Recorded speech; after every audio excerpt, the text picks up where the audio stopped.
Good morning, everyone. Welcome to the session. We'll be unlocking the global opportunities for the teachers in this session. We'll be talking about Fulbright fellowships that empower teachers to explore latest technological tools, provide them opportunities to visit the USA classrooms, observe the teaching learning process there, teach there, mingle with the children over there. You will be participating in the workshops and you will be interacting with the teachers across the globe who participate like you from the different parts of the world. So, we'll be knowing about Fulbright fellowships for teachers during this session. So, before going to detail, let us have a brief history about the Fulbright fellowships for teachers. Yes. So, if you just observe the legacy of partnership between the government of India and the US government, it all started way back in 1950 when the US Senator Fulbright proposed for these exchanges. Then Prime Minister Nehruji and the Ambassador Mr. Henderson established the initial educational exchange programs. Later in 2008, a new era of equal partnership started. Then USIF, that is the United States Educational Indian Foundation, has completed 75 years and celebrated the milestone it has achieved. So, in this session, we will be briefly discussing about the FTA program, how it benefits our teachers, our schools, and our children in the classroom. Then we'll be talking about the application process in detail, and then we'll be talking about the TOEFL test which you are going to appear for that. And then we'll be talking about the interview, how to face the interview, how should you be confident to get through it. And then what happens when we come back from our program. Back home, how we'll be connecting with the alumni, and we'll be talking about the alumni network here. Then how we can develop our schools, how we can empower our students through these exchanges. So, these all can happen in the next 1 hour. So, keep watching. So, I'll just like to share that I'm V. Padma Priya. I'm a faculty at ACRT and I am the Fulbright scholar who participated in the year 2016. So, the Fulbright journey has started in 2016 for the government school teachers in Telangana. Along with me, Mr. Chakradhar also shortlisted for the program. Then in 2017, Asha Rani and Vinayadhar Raju shortlisted for the program and participated in 2017. In 2018, Niharika and Ashok Reddy also participated in this program. Then later we have right now I'll be introducing the panelists. The panelists now, I have with me Miss Asha Rani Bendi. She is the Fulbright Scholar 2017, also National Best Teacher Awardee. And we have with us Mr. Vinayadhar, and he is a Fulbright Scholar in the same year 2017. And we have with us Mr. Ravi Kumar Sankranti, and he is a Fulbright Scholar 2024. So, let us talk about the program now. You will be knowing the application process and the things which you should know to submit a best application. So, let us start with Mr. Sankranti. You are the Fulbright Scholar in 2024, right? Yes, ma'am. Yes. So, what was your first impression when you arrived at the US during your program? To begin with, let me be frank that when I was a teacher, I never thought that I would be one among those that would visit the US being a teacher, right? So, I had no idea of visiting US and I had no idea that teachers would also have the chance of visiting the USA being teachers, right? So, when I heard of this one first, I just started thinking of it and applying for it, and the application itself made me reflect on my own teaching and then how it started my journey. And then after landing in the US, I just felt that I was like overjoyed, and it was one of the best accomplishments in my life. And I also thought that it would give me the best practices possible across the globe, because I was about to meet the finest teachers across the globe, and it would give me best opportunities also to interact with them, collaborate with them in many things. And then I was fully overjoyed. Actually, I was overwhelmed with that chance. Yes, that's absolutely, we can understand your from the expressions. So I would like to know your experiences as a teacher over there. Which aspects of the program, like academic training or cultural exchange or school practicum, which one had the most lasting impact on you? Yeah, if I remember, when I landed in the US, it was the first university where we were deputed at. Normally, the selected teachers are deputed at different universities. And నేను వెళ్ళిన university Kent state university madam. Yeah it's in Ohio, USA. It's near to Cleveland. So అక్కడికి వెళ్ళిన తర్వాత, so I think it's gonna B bilingual, right? Okay. So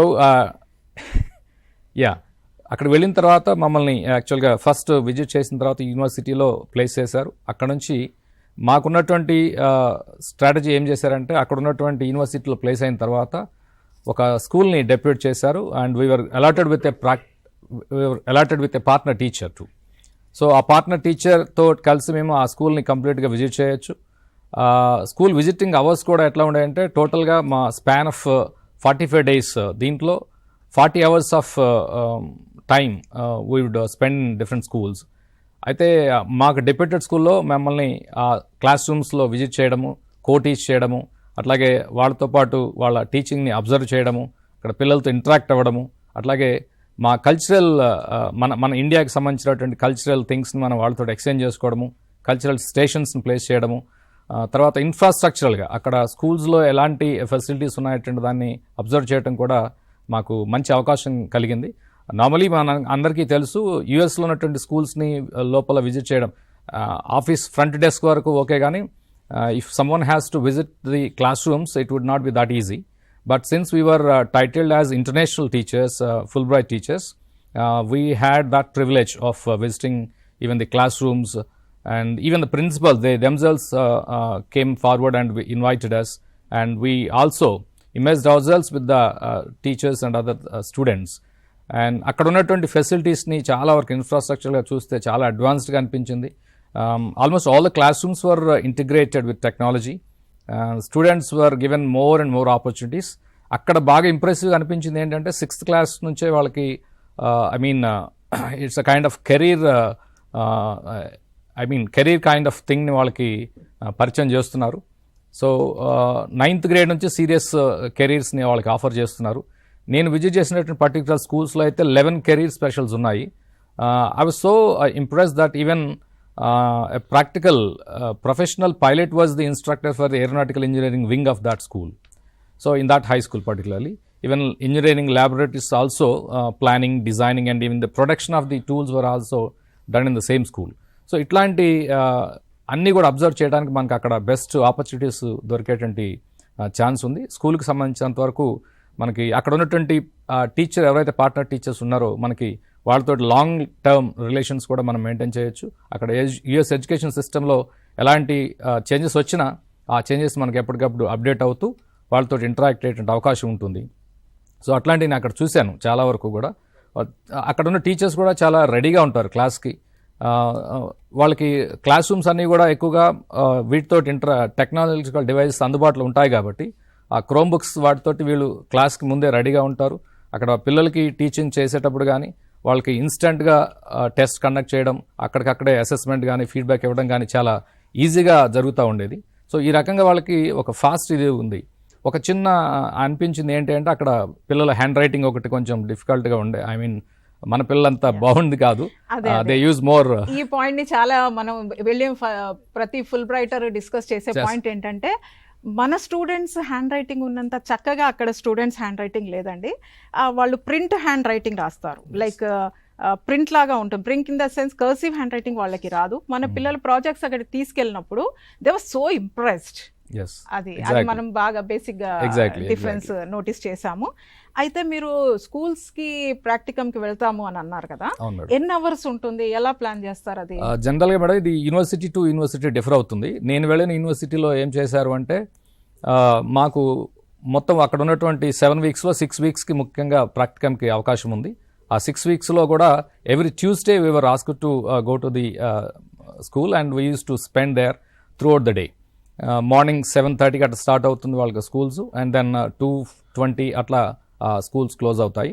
so అప్పటి వరకు ఆ partner టీచర్స్తో కలిసి వాళ్ళ క్లాసెస్ అబ్జర్వ్ చేసేటువంటి అవకాశం ఉంటుంది. అట్లా ఎవ్రీ వీక్ 1 day ఇచ్చారు.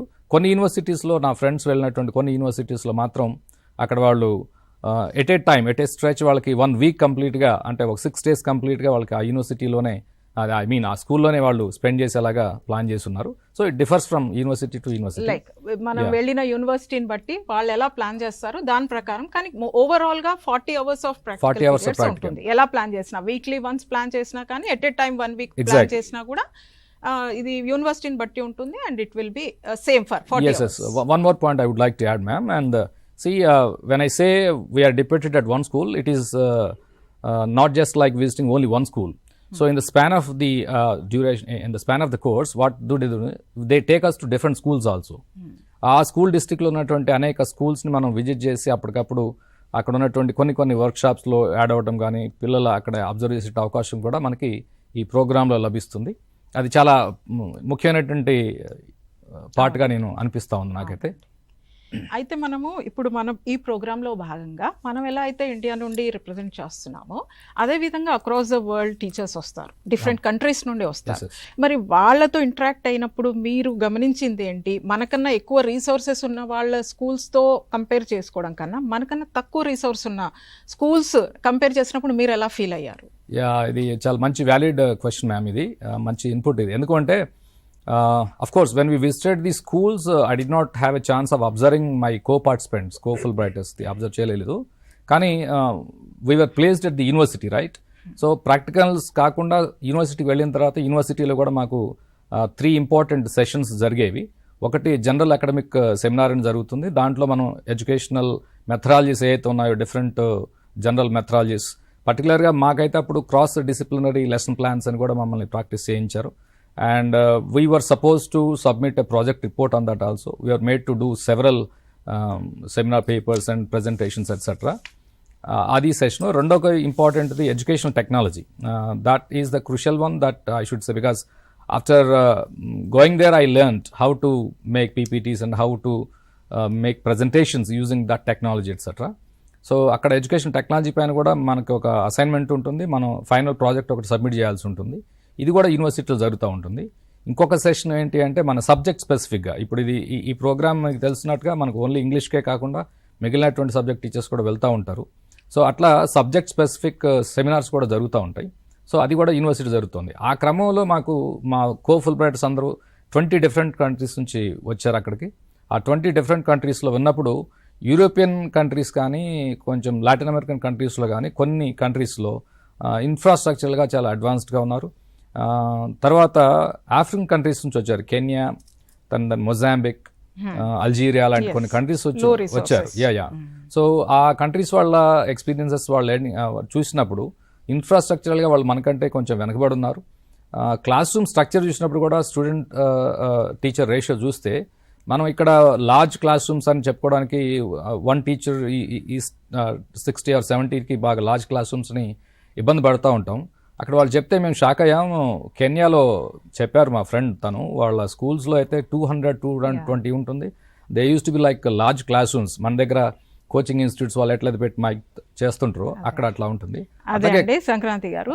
అయితే నేను వెళ్ళినప్పుడు యూనివర్సిటీ ఆఫ్ నెవాడాకి వెళ్ళడం జరిగింది 2016లో. అక్కడ నా రూమ్మేట్ షీఈ్ ఫ్రమ్ కెన్యా, అక్కడి నుంచి జాంబియా నుండి కూడా ఉన్నారు. జాంబియా నుండి జీన్ అని నాకు రూమ్మేట్గా ఉండింది. సో తను కూడా సేమ్ షేర్ చేశారనమాట. అంటే వాళ్ళ క్లాస్ రూమ్లో only chalk piece and black board అంతవరకే ఉన్న రిసోర్సెస్తో they were teaching around 250 students in class అది ఎలా మేనేజ్ చేస్తారు అని చాలా ఆశ్చర్యం కలిగింది అనమాట. అంటే మనం ఎప్పుడు మనకున్న ఇంత లార్జ్ క్లాస్ రూమ్స్ అంటాం, మనం 60-70 చూసుకొని లార్జ్ క్లాస్ రూమ్స్ అంటాం, మరి వాళ్ళు 200-250 స్టూడెంట్స్ని ఎలా మేనేజ్ చేస్తున్నారు అనేది మనం వాళ్ళని అడిగినప్పుడు ఆశ్చర్యపోయి అడగడం జరిగింది. సో అదేవిధంగా ఇప్పుడు మీరు అబ్జర్వ్ చేసినప్పుడు మరి వాళ్ళు మీకు చెప్పిన విషయం ఏంటి, ఎలా మేనేజ్ చేస్తున్నారు? వాళ్ళు మేనేజ్ చేయడానికి యాక్చువల్గా మనం ఎలా ఇబ్బంది పడుతున్నామో వాళ్ళకి అంతకంటే ఎక్కువ ఇబ్బంది పడుతున్నామని చెప్పారు. ఈవెన్ కల్చరల్ పాయింట్స్ కూడా చెప్పారు మేడం. వాళ్ళు అడ్జస్ట్ చేయడంలో not just the large number of students, composition కూడా డిఫరెంట్గా ఉండేది. అక్కడ ఉన్నటువంటి కల్చర్లో పిల్లలు కొద్దిమంది వాళ్ళు స్కూల్కి వచ్చేటువంటి పిల్లలు అంటే +1 +2 పిల్లలు లేదా 10th గ్రేడ్ వాళ్ళు ఆల్రెడీ ఇంకొక అంటే పిల్లలకి బర్త్ ఇచ్చినటువంటి పిల్లలు వాళ్ళ పిల్లల్ని కూడా స్కూల్కి తీసుకొస్తున్నటువంటి ఒక దయనీయమైనటువంటి పరిస్థితి కొన్ని సందర్భాల్లో చూసినట్టు వాళ్ళు చెప్పారు. నాకున్న ఫ్రెండ్ కూడా Tiberius from Kenya capital Nairobi అనుకుంటా సంథింగ్, దాని దగ్గరలో ఉన్నటువంటి స్కూల్స్ అని చెప్తాడు ఆయన. అక్కడ కూడా లార్జ్ క్లాస్ రూమ్స్ బాగా ఉన్నాయి. పిల్లలు ఏదైతే వస్తారో వాళ్ళందరూ కూడా వాళ్ళని ట్యాక్ చేయడం చాలా కష్టంగా ఉందని చెప్తా ఉన్నారు. ఆ లార్జ్ క్లాస్ రూమ్స్ వాళ్ళకి యూనిఫామ్స్ని గవర్నమెంట్ ప్రొవైడ్ చేసి దాని ప్రకారంగా వాళ్ళు మేనేజ్ చేసే ప్రయత్నం చేస్తున్నారు అంతేగాని but they were not that satisfactory. మొజాంబిక్లో కూడా సిమిలర్ కండిషన్స్ చెప్పాడు నాకు ఫ్రెండ్ ఉన్నటువంటి అక్కడ జోనస్ అని. సో తను కూడా సిమిలర్ కండిషన్స్. అయితే నేను ఈ యూరోపియన్ కంట్రీస్ చూసినప్పుడు పాపులేషన్ చాలా తక్కువగా ఉంటుంది కాబట్టి యూరోపియన్ టీచర్స్ చెప్పేటువంటిది చూసినప్పుడు అమెరికన్ క్లాస్ రూమ్కి చాలా దగ్గరగా ఉన్నాయి వాళ్ళు.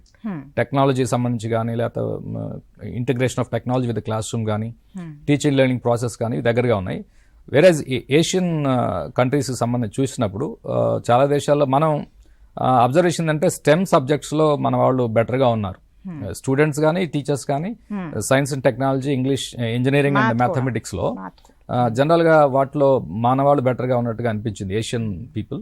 ముఖ్యంగా నా ఫ్రెండ్స్ థాయిలాండ్ నుంచి వచ్చారు. థాయిలాండ్లో బెటర్ ఎడ్యుకేషనల్ కండిషన్స్ ఉన్నాయని చెప్పారు వాళ్ళు. కాకపోతే లావోస్ ఇట్లాంటి కొన్ని చిన్న చిన్న దేశాల్లో మాత్రం కొంచెం డిఫికల్ట్ కండిషన్స్ అంటే క్లాస్ రూమ్ మేనేజ్మెంట్ ఇబ్బందికరంగా ఉన్నట్టుగానే చెప్పారు. బంగ్లాదేశ్ కూడా అదే పరిస్థితి ఉంది. నేపాల్ యావరేజ్గా ఉంది, మనతోటి సిమిలారిటీస్ ఉన్నాయి. సో అయితే మనకన్నా ఎక్కువ రిసోర్స్ ఉన్న కంట్రీస్ ఏవని మీరు గమనించారు యూరోపియన్ కంట్రీస్తో పాటు? ఇంకా European countries, Latin American countries madam. అయితే కొన్ని యూనివర్సల్ ప్రాబ్లమ్స్ ఉన్నాయి. పేరెంట్ టీచర్ మీటింగ్స్ సంబంధించి కానీ కమ్యూనిటీని ఇన్వాల్వ్ చేయడంలో కానీ అట్లాగే పిల్లల్ని మనం అకాడమిక్ ఆస్పెక్ట్స్ వైపు టర్న్ చేసే సందర్భాల్లో కోఆపరేషన్ విషయంలో అంటే ఇప్పుడు మన దగ్గర మన పేరెంట్ టీచర్స్ మీటింగ్ పెట్టినప్పుడు కానీ మిగతా సందర్భాల్లో పేరెంట్స్ కోఆపరేషన్ ఇచ్చే దాన్ని జాగ్రత్తగా గమనిస్తే కొన్ని ప్రాంతాల్లో మెరుగ్గా ఉంటుంది, కొన్ని ప్రాంతాల్లో చాలా పూర్గా ఉంటుంది. సో అట్లాంటి సిమిలర్ కండిషన్స్ లాటిన్ అమెరికన్ కంట్రీస్లో ఉన్నట్టుగా చెప్పారు. కొలంబియా నుంచి నా ఫ్రెండ్ ఉన్నారు తను. సో తను కూడా చెప్తారు, ఏమని చెప్తారంటే it is not that easy to manage the parents even. So when we take some disciplinary actions, it's not that good, and then they don't cooperate with us and they try to penalize us like that. అయితే better conditions ఎక్కడ ఉన్నాయంటే European and then American classrooms బెటర్గా అనిపించాయి నాకు. ఎందుకంటే వాళ్ళకి ఇన్ఫ్రాస్ట్రక్చర్గా బాగుంది. తర్వాత అక్కడ పిల్లలకి వేరే everything is arranged, only thing is their involvement. So teachers they mainly focus on the involvement of the students in the teaching learning process. That's the only concern. So ఇంకా వేరే వాటి గురించి ఆలోచించాల్సిన పర్లా. యూఎస్లో నాకు ఇంకా మంచిగా అనిపించిన విషయం ఏంటంటే అక్కడ కమ్యూనిటీ ఫండింగ్ ఎక్కువ ఉండటం వల్ల ఆ కమ్యూనిటీస్లో వాళ్ళు చేసినటువంటి బోర్డ్ మీటింగ్స్లో వాళ్ళు చెప్పింది ఏంటి అంటే మా దగ్గర రిజర్వ్ టీచర్స్ ఉంటారు, టీచర్స్ రిటైర్ అయ్యే వరకు మేము వెయిట్ చేయము, ఒక 2 months ముందే ఒక టీచర్ని ఎక్స్ట్రా వాళ్ళు రెడీ పెట్టుకుని ఉంటారు. ఆల్రెడీ ఉన్నటువంటి టీచింగ్ స్టాఫ్లో కూడా రిజర్వ్ టీచర్స్ ఉంటారు. If a teacher goes on a leave, then no class is seen without teacher, because these teachers will go and then manage the classes and they do the classes, right? So itla అనిపించింది. ఇంకొక మనకి దానికి difference అనిపించింది, అక్కడ teachers never move from their own places. So they have their own rooms so that they can create their own environment there. So for example, నేను ఒక English టీచర్ని, if I have to create my own room and then my own resources available in one particular single room, that seems to be the best way, I think. So అది అట్లా అనిపించింది. So అక్కడ అంటే population తక్కువగా ఉంటుంది, teacher కి ఎక్కువ అవకాశాలు తన సబ్జెక్ట్ పరంగా తన క్లాస్ రూమ్ ని ఎలా డిజైన్ చేసుకోవాలనేడానికి టీచర్ కి ఎక్కువ అవకాశాలు ఉన్నాయి. పిల్లల స్థాయిని బట్టి వాళ్ళు ఏమేమి పెట్టుకోవాలి అని చెప్పేసి వాళ్ళకి ఎక్కువ ఆప్షన్స్ ఉన్నాయి. రైట్, అవునండి.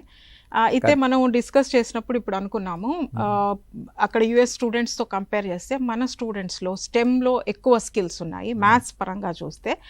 అయితే అక్కడ నెవాడాలో నేను అబ్జర్వ్ చేసినప్పుడు క్లాస్ రూమ్స్లలో మ్యాథ్స్ వాళ్ళు జస్ట్ సింపుల్ అడిషన్ కానీ సింపుల్ మల్టిప్లికేషన్ కూడా వితౌట్ క్యాల్కులేటర్ కానీ వితౌట్ డివైస్ చేయలేరు.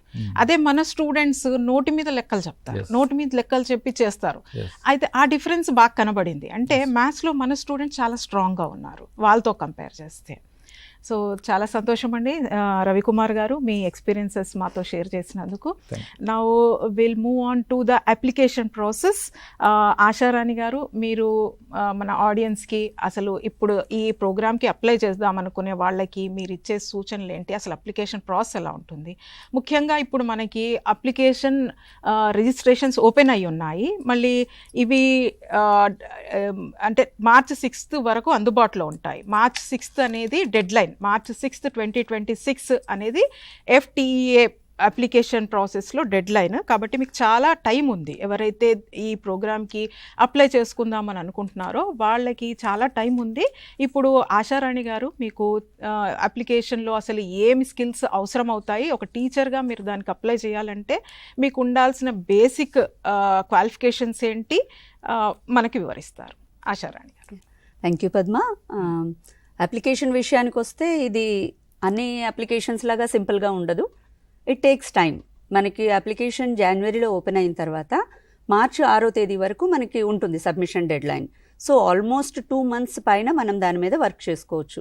అంటే వర్క్ చేసుకోవచ్చు అని ఎందుకు అంటున్నాను అంటే అది జస్ట్ 1 word ఆన్సర్స్ లాగా ఉండకుండా ఒక డీటెయిల్గా మొత్తం మన ప్రొఫెషనల్ రివ్యూ ప్రజెంట్ చేసినట్టుగా ఉంటుంది. సో దీనికోసము మనము ముందుగా తెలుసుకోవాల్సిన అంశం ఏంటి అంటే అసలు మనకి ఎలిజిబిలిటీ ఉందా లేదా. ఆ విషయానికి వస్తే ఎలిజిబిలిటీ అంటే అన్ని సబ్జెక్ట్ టీచర్స్కి ఉండదు. స్పెషల్గా ఫస్ట్ థింగ్ మనం అనుకుంటే ఏదైనా ఒక స్కూల్లో మనం సెకండరీ స్కూల్లో టీచర్గా ఉండాలి. అంటే 6th నుంచి 12th వరకు టీచ్ చేస్తూ ఉండాలి. కనీసం 5 years ఆఫ్ టీచింగ్ ఎక్స్పీరియన్స్ ఉండాలన్నమాట. అందులోనూ అదర్ ఇండియన్ లాంగ్వేజెస్ టీచర్స్కి అవకాశం లేదు, సారీ టు సే. ఇది యాక్చువల్గా English teachers, science teachers, social studies teachers and అలాగే మనకి ఫారిన్ లాంగ్వేజెస్ ఏమన్నా టీచ్ చేస్తున్నా, స్పెషల్ ఎడ్యుకేషన్ టీచర్స్ ఉన్నా, అలాగే మ్యాథమెటిక్స్ అండ్ సైన్స్ టీచర్స్కి మాత్రమే ఉంటుంది. ఇందులో మనకి బ్యాచిలర్స్ డిగ్రీ కంపల్సరీ. ఎలాగో మనం టీచ్ చేస్తున్నాము అంటే మనకి గ్రాడ్యుయేషన్ ఉంటుంది, అలాగే B.Ed ఉంటుంది, అది సరిపోతుంది. తర్వాత మనం అప్లై చేసేటప్పటికి ఇండియాలోనే ఉండాలి అండ్ మనం మళ్ళీ వచ్చి అదే స్కూల్లో వర్క్ చేయాలి. ఇది మెయిన్ కండిషన్ అన్నమాట. సో ఇది మనము ఎలా అప్లై చేయాలి అన్న దాని గురించి చెప్తే మనకు ఒక వెబ్సైట్ ఉంది, మీరు స్క్రీన్ మీద దాన్ని చూడొచ్చు. www.usief.org.in అని. ఈ వెబ్సైట్లోకి మనం వెళ్ళంగానే అన్ని డీటెయిల్స్ ఉంటాయి. అంటే మనం ఎలిజిబుల్లా కాదా అని తెలుసుకోవడానికి మొత్తం ప్రోగ్రామ్ డీటెయిల్స్ అన్నీ ఉంటాయి. ఆ తర్వాత అందులోనే మనకి అప్లికేషన్కి ఒక లింక్ ఉంటుంది, అదే fulbright.irex.org అని. దానిలోకి వెళ్ళిన తర్వాత మనకు ఒక యాక్టివ్ మెయిల్ ఐడి ఉండాలి. ఫస్ట్ మనం ఆ వెబ్సైట్లో లాగిన్ అవ్వాలి అంటే మనకి తప్పకుండా మెయిల్ ఐడి ఉండాలి. అందులో ఎంటర్ చేయగానే మనకు ఒక మెయిల్ వస్తుంది. దానికి రెస్పాన్స్గానే మనం అప్లికేషన్ ఫిల్ చేయడం స్టార్ట్ చేస్తాం. ఈ అప్లికేషన్ అనేది కొంత టైం తీసుకుంటుంది. నేను ఆ మాట మళ్ళీ ఎందుకు చెప్తున్నానో మీకు ముందు అర్థమవుతుంది. సో ఈ అప్లికేషన్ 15 sectionsలో ఉంటుందన్నమాట. ముందుగా మనకి మొత్తం డీటెయిల్స్ ఇచ్చి ఉంటాయి, అప్లికేషన్ ఇన్ఫర్మేషన్ మొత్తం మీరు ఏమేం చేయాల్సి ఉంటుంది, ఏమేమి ఇన్ఫర్మేషన్ కావాల్సి ఉంటుంది అని. తర్వాత సెకండ్ సెక్షన్లో జనరల్ ఇన్ఫర్మేషన్ అడుగుతారు, అంటే బేసిక్గా మన పర్సనల్ ఇన్ఫర్మేషన్. అందులో ఒక చిన్నది ఏంటంటే ఏ కోహోర్ట్కి మీరు విల్లింగ్నెస్ ఉంది అని చూపిస్తారు. అంటే కోహోర్ట్ అంటే మనకి సెలెక్ట్ అయిన వాళ్ళకి 2 cohortsలో ఛాన్స్ ఉంటుంది. ఒకటి మనం జనవరిలో పంపిస్తారు, ఇంకొకటి సెప్టెంబర్లో. సో ఆ చాయిస్ ఇవ్వచ్చు, లేదు ఏదన్నా ఓకే అనుకున్నప్పుడు ఆ ప్రిఫరెన్స్ కూడా ప్రజెంట్ చేయొచ్చు. నెక్స్ట్ సెక్షన్ 3లో కాంటాక్ట్ ఇన్ఫర్మేషన్ ఉంటుంది. ఇవన్నీ కూడా just 1 word or just 1 line 2 line రెస్పాన్సెసే ఉంటాయి. దెన్ మన టీచింగ్ డిసిప్లిన్ ఏంటి, ఏ సబ్జెక్ట్ టీచ్ చేస్తున్నామో అన్నది ఉంటుంది. తర్వాత స్కూల్ ఇన్ఫర్మేషన్, ఎక్కడైతే మనం వర్క్ చేస్తున్నామో ఆ స్కూల్ది. సో ఆ స్కూల్ డిస్క్రిప్షన్ అనేటప్పటికి ఇక్కడ ఒక 100 wordsలో మనం స్కూల్ని డిస్క్రైబ్ చేయాల్సి ఉంటుంది. అంటే స్కూలు ఎలాంటి ఏరియాలో ఉంది, స్కూల్కి ఏ బ్యాక్గ్రౌండ్ పిల్లలు వస్తారు, అక్కడ పేరెంట్స్ ఏం వర్క్స్ చేస్తూ ఉంటారు, ఇలాంటివన్నీ ఒక 100 wordsలో ఈ ప్లేస్లో మాత్రం మనం కొంచెం డిస్క్రిప్టివ్గా రాయాల్సి ఉంటుందన్నమాట. నెక్స్ట్ 6th దానికి వచ్చేటప్పటికి మన బ్యాక్గ్రౌండ్ అంటారు. కన్సిడరేషన్స్ అంటే ఎలాగా అంటే మనకి ఏమన్నా ఇంటర్నేషనల్ ప్రోగ్రామ్స్లో పార్టిసిపేట్ అయ్యామా, దాని గురించి డీటెయిల్స్ పెట్టాల్సి ఉంటుంది. అంటే ఇండియాలో ఉంటూ కూడా ఏమన్నా ఇంటర్నేషనల్ ప్రోగ్రామ్స్ అటెండ్ అయ్యి ఉంటే వాటి గురించి చెప్తాము. దాని తర్వాత నెక్స్ట్ దాంట్లో ప్రీవియస్ ప్రొఫెషనల్ ట్రావెల్ ఏమన్నా ఉందా అబ్రాడ్, అంటే ట్రావెల్ ఏదో టూర్కి వెళ్ళింది కాకుండా ఏమన్నా ప్రొఫెషనల్ డెవలప్మెంట్ కోసం కానీ మనం వెళ్ళుంటే తప్పకుండా దాని గురించి మెన్షన్ చేయండి. ఒకసారి వెళ్ళాము మళ్ళీ మాకు అవకాశం రాదు అని అనుకోవడానికి లేదు, జస్ట్ ఇన్ఫర్మేషన్ కోసం. తర్వాత మన ఎడ్యుకేషనల్ బ్యాక్గ్రౌండ్, క్వాలిఫికేషన్స్ అన్నీ ఇన్సర్ట్ చేస్తాం. కాకపోతే ఇక్కడ లాంగ్వేజ్ ప్రొఫిషియన్సీ మీద కొంత ఇన్పుట్ ఇవ్వాలి. మీకు ఎన్ని లాంగ్వేజెస్ తెలుసు, ప్రతి లాంగ్వేజ్ని మీరు 4 పారామీటర్స్లో మీకు మీరే గ్రేడింగ్ చేసుకోవాలి. అంటే సపోజ్ మీరు తెలుగు ఎంటర్ చేశారనుకోండి, రీడింగ్ ఏ లెవెల్ ఉన్నారు, రైటింగ్, కాంప్రిహెన్షన్ అండ్ స్పీకింగ్. అలాగే మీకు 5 లాంగ్వేజెస్ వస్తే 5 ఎంటర్ చేయండి, 2 వస్తే 2 ఎంటర్ చేయండి. దాని తర్వాత 9th సెక్షన్లో వర్క్ హిస్టరీ గురించి అడుగుతారు.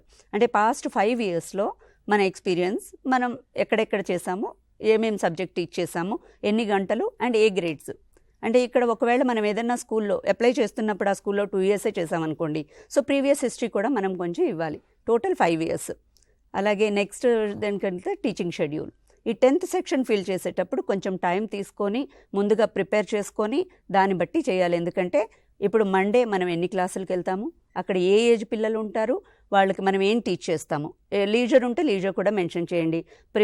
ప్రిపరేషన్ కోసం పీరియడ్స్ ఉన్నాయనుకోండి, ప్రెప్ పీరియడ్ అని పెట్టండి. ప్లానింగ్ ఉందనుకోండి, ప్లానింగ్ అని. సో కంప్లీట్గా మనం స్కూల్లో ఉన్న టైంలో ఎంత టీచింగ్ అవర్స్ స్పెండ్ చేస్తున్నాము. ఇది మొత్తం 1 weekకి.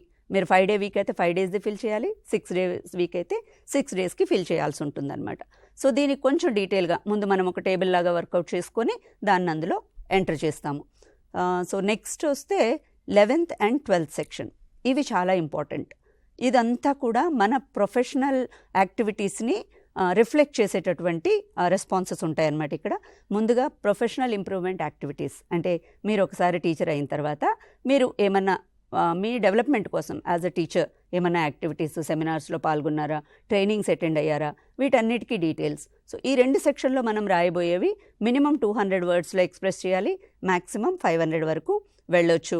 తర్వాత ఏమైనా పబ్లికేషన్స్ ఉన్నాయా, ఆనర్స్ ఉన్నాయా, మీరు ఏమైనా అవార్డ్స్ తీసుకున్నారా, ఇవి 5 yearsకి లిమిటేషన్ లేదు, ఇవి మనం 10 years గురించి చెప్పొచ్చు. తర్వాత 11th దాంట్లో మనం రాసేవన్నీ కూడా ఒక 5 descriptions రాస్తాము. అందులో స్టేట్మెంట్ ఆఫ్ పర్పస్ గురించి ఉంటుందన్నమాట. అడుగుతారు, why do you want to visit, అక్కడ ఏదో అమెరికా టూరిస్ట్ ప్లేస్ వెళ్తాను అని అనకుండా మనం ప్రొఫెషనల్ డెవలప్మెంట్ కోసం మన ఇంటెన్షన్స్ ఏంటి, ఎందుకు మనం వెళ్ళాలనుకుంటున్నాం, వెళ్ళటం వల్ల ఎలా లబ్ధి పొందుతాం అనుకుంటున్నాం. సో దీని గురించి డీటెయిల్గా రాయండి. Don't write like bulletin points, just describe your feelings. That is the better way to do it. And next ఏదైనా ఎవిడెన్స్, మీరు లీడర్షిప్ ఎప్పుడైనా చూపించారా, అంటే లీడర్షిప్ డజంట్ మీన్ పెద్ద పెద్ద లీడర్షిప్ అని, but anything that you have done to solve a problem. ఏదన్నా స్కూల్లో కానీ మీ కమ్యూనిటీలో కానీ ఒక ప్రాబ్లం వచ్చింది, దాన్ని సాల్వ్ చేద్దామని మీరు లీడ్ చేశారు, అలాంటి ఏమైనా సక్సెస్ స్టోరీస్ ఒక 2 ఎవిడెన్సెస్ చేయాల్సి ఉంటుంది. దాని తర్వాత మనకి బెనిఫిట్ ఆఫ్ యువర్ విజిట్, యూఎస్కి మీరు వెళ్ళటం వల్ల మీరు ఎలాగో లబ్ధి పొందుతారు, కాకపోతే దానివల్ల మీ కమ్యూనిటీ ఎలా లబ్ధి పొందుతుంది. వన్స్ యు ఆర్ బ్యాక్, మీ స్కూల్కి ఎలా లాభం అవుతుంది, లేదా మీ ఏరియాకి మీ పీపుల్కి ఎలా లాభం అవుతుంది, అది కూడా ఒక డిస్క్రిప్టివ్ పారాగ్రాఫ్ రాయాల్సి ఉంటుంది. దెన్ మీ ప్రిపేర్డ్నెస్ మీద కూడా అడుగుతారు.